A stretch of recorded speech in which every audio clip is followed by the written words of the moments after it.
गुरुजी, एक प्रश्न है भक्त और भगवान को लेकर के कि भक्त भगवान को क्या वश में कर सकता है? क्योंकि हम समाज में कुछ बड़े संत ऐसे लोगों से सुनते हैं, वो कहते हैं कि भगवान जो है खुद का अपमान तो सह सकता है लेकिन भक्त का नहीं सह सकता। तो क्या ये विचारधारा ऐसी ठीक है? हाँ, देखिए, भगवान तो हमारे लिए पूजनीय हैं, आदरणीय हैं, अनुसरणीय हैं। और भक्त हम सब बन सकते हैं जो कि परमात्मा का अनुसरण करते हैं, उनको मानते हैं, उनको अच्छा स्वीकार करते हैं, उनके प्रति श्रद्धा रखते हैं, उनके निर्देशों का पालन करते हैं। ये हम भक्त कहलाते हैं। तो परमात्मा भगवान हो गए और हम जीव भक्त हो गए। अब इसमें आपने जो प्रश्न किया वो दो हैं, उसमें दो भाग हैं, वो एक ना हो करके कि पहला है कि क्या भगवान भक्त के वश में हो जाते हैं, तो ये एक है, इस पे हम विचार करते हैं। और दूसरा है कि लोग ऐसा कहते हैं, समाज में प्रचलित है कि भगवान अपना अपमान सहन कर सकता है, भक्त का नहीं सहन कर सकता।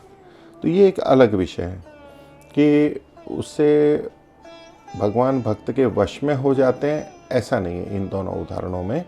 तो इसे हम पहले, मैं बाद वाले भाग को लेता हूँ आपके, कि भगवान भक्त का अपमान सहन नहीं कर सकते, भले ही अपना अपमान सहन कर लें। तो देखिए, वैसे तो भगवान का अपमान कोई कितना भी करे, यानी भगवान के प्रति अपशब्द कहे, निंदा करे, न माने, उपेक्षा करे, तो उससे भगवान का कोई अपमान होता नहीं है। ये तो अज्ञानी नासमझ लोग परमात्मा पे झूठे आरोप लगा देते हैं कि परमात्मा ने ऐसा किया, और अपनी समझ के अनुसार अपना आक्रोश व्यक्त कर देते हैं, अपना रुदन व्यक्त कर देते हैं, अपनी निराशा व्यक्त कर देते हैं। तो इससे भगवान का अपमान नहीं होता है। भगवान का तो कुछ अपमान वो स्वीकार करते ही नहीं है, कोई अपमान होता है नहीं, वो तो इन सब चीज़ों से ऊपर उठे हुए हैं। मान अपमान की बात हम सामान्य मनुष्यों के बीच में आती है, तो परमात्मा तो इन सबसे मान अपमान से ऊपर उठा हुआ है। और कोई परमात्मा का ऐसे अपमान करता है तो परमात्मा उसको दंड नहीं देता, उसको परमात्मा तो सहन ही करता है। अर्थात परमात्मा में कोई भी परिवर्तन नहीं आता, उससे कोई अंतर नहीं पड़ता है, विकार नहीं होता है। तो परमात्मा के प्रति कोई हम अपराध करते हैं तो परमात्मा सहन करने वाला है। सहोसी सहो मयि धेहि हम बोलते हैं, तो परमात्मा सहन करने वाला है और स्व अपराधों को सहन करने वाला है। परमात्मा के प्रति यदि हम कोई अपराध करते हैं तो परमात्मा उसको सहन करता है, उसका कोई दंड नहीं देता है। हाँ, यदि हम जीव दूसरे जीव को कष्ट देते हैं, पीड़ा देते हैं, उनका अन्यायपूर्वक उनके साथ गलत व्यवहार करते हैं, अन्यायपूर्वक करते हैं, अन्यायपूर्वक हिंसा करते हैं, उनसे छल कपट करते हैं, पक्षपात करते हैं, दूसरे की हानि करते हैं, तो परमात्मा दंड देता है। और हम दूसरे जीवों को जब उनका हित करते हैं, परोपकार करते हैं, उनको न्याय दिलाते हैं, सुरक्षा करते हैं, तो परमात्मा हमारे को पुण्य भी देता है, उनका आशीर्वाद हमें प्राप्त होता है। तो परमात्मा तो किसी भी जीव के प्रति किए गए हमारे अपराध को या अपमान को सहन नहीं करता है, अर्थात उसका दंड अवश्य देता है।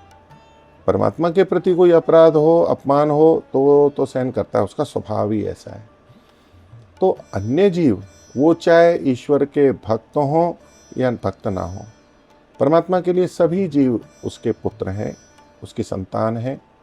सब आत्माओं के प्रति वो समान न्याय का व्यवहार करता है। तो यदि कोई व्यक्ति, कोई भी मनुष्य किसी दूसरे मनुष्य का अपमान करता है, उसकी हानि करता है, उसके प्रति अधर्मपूर्वक व्यवहार करता है, तो परमात्मा उसका दंड उसको अवश्य देगा। और जिस जीव की हानि हुई है दूसरे के कारण से, उसकी पूर्ति करता है, क्षतिपूर्ति करता है।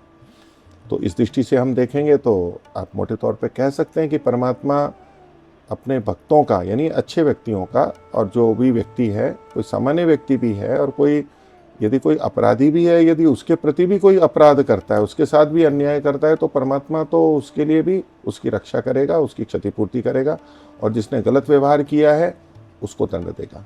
वो तो सब जीवों के प्रति परमात्मा का एक ही न्याय है। तो भक्तों के अपमान को सहन नहीं करेगा, भक्तों के सम्मान को बचा के रखेगा, हाँ, जो भक्त हैं यानी श्रेष्ठ हैं, वास्तव में परमात्मा के ज्ञान के अनुरूप अपना आचरण करते हैं, उनके निर्देश के अनुसार, तो उन पर परमात्मा की विशेष कृपा होती है, वहाँ तक बात ठीक है। तो एक तो ये बिंदु हुआ। अब जो प्रारंभिक प्रश्न था कि क्या भगवान भक्त के वश में होते हैं, तो इसको इस रूप में यदि देखा जाए कि भक्त जो चाहे वो परमात्मा से करवा ले, क्योंकि हम वश में करने का यही होता है कि हम जिसके वश में होते हैं वो हमारे से कुछ भी करा लेता है, या हमने किसी को वश में कर रखा है तो हम उससे कुछ भी करवा सकते हैं। तो इस दृष्टि से जब हम देखें कि क्या परमात्मा भक्त के वश में होता है, अर्थात भक्त जो चाहे वो परमात्मा से करवा ले, भक्त जो कहे कि भाई इस व्यक्ति को ये नौकरी मिल जाए, इसके संतान हो जाए, इसके कष्ट दूर हो जाए, किसी भी मनुष्य के प्रति भक्त कह दे तो भगवान को वो करना पड़ेगा। अगर इस अभिप्राय में पूछते हैं तो ऐसा बिल्कुल नहीं होगा। भक्त का अपना जो गुण है, श्रेष्ठता है, उसके लिए वो जो भी करेगा परमात्मा उचित व्यवहार करेगा, लेकिन भक्त परमात्मा से बलपूर्वक कुछ भी नहीं करवा सकता।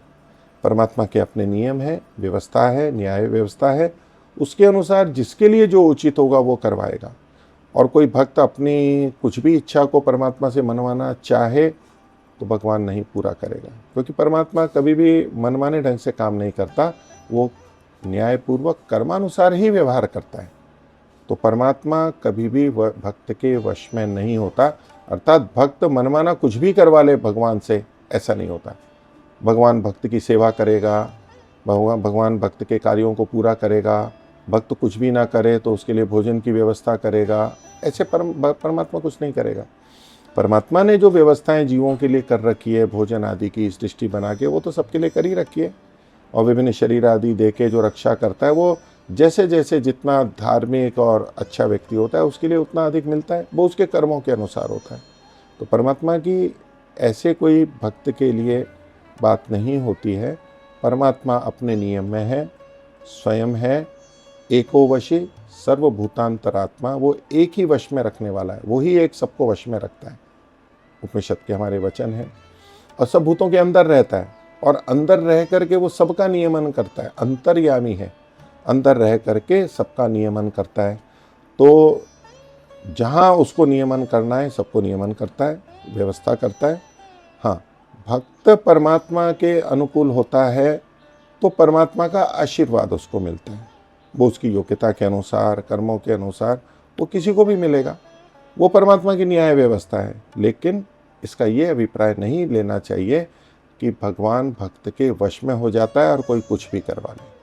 तो हमें भक्त बनना है और परमात्मा की आज्ञाओं का पालन करना है, हमें परमात्मा के वश में होना है। हम परमात्मा को वश में करें, ये तो भावना बिल्कुल नहीं होनी चाहिए। और सच्चे भक्त की ये भावना कभी नहीं हो सकती कि वो इस आधार पर भक्ति करे कि मैं एक दिन ऐसा आएगा कि मैं भगवान को अपने वश में कर लूँगा। नहीं, ये आदर सम्मान की बात नहीं है। भक्त कभी भी इस भावना से युक्त नहीं होगा। भक्त तो, सच्चा भक्त तो सदा परमात्मा के वश में रहेगा। हे परमात्मा, मुझे अपने वश में कर लो, मैं आपके निर्देश के अनुसार चलूँ। तो इसलिए भगवान भक्त के वश में कभी नहीं होता है। हम सच्ची भक्ति करें, परमात्मा का जो सच्चा स्वरूप है उसी को ध्यान में रख करके भक्ति करें, परमात्मा के आशीर्वाद तभी सफल होते हैं। ओम शांति।